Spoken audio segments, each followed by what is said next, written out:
A mandatory checkpoint has been set up here on Interstate 95 in Hopkinton, where all drivers from New York are required to stop and register themselves with the National Guard if they plan on staying in Rhode Island. As you drive into Rhode Island from Connecticut on Interstate 95, you'll read this traffic sign telling New Yorkers to stop. I'm like, oh boy, here we go. Tara Copey drove up from Staten Island to pick up a new puppy for her family. She was given a packet by the National Guard That 14-day rule. saying that New Yorkers are required to quarantine for 14 days if they plan on staying in the Ocean State. I mean, I feel bad that New York is getting such a bad rap sheet when it's really all over the place.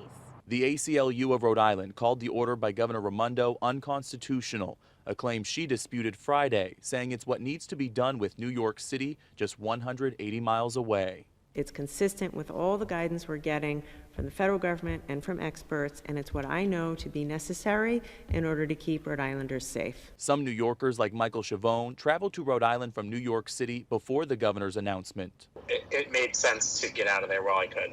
He still plans on self-quarantining for 14 days while staying at his parents' house in Providence, and understands why others from New York City would be traveling north to quarantine. In New York, there were already problems with getting basic supplies at the grocery store a few weeks ago, and I only foresaw that getting much more difficult.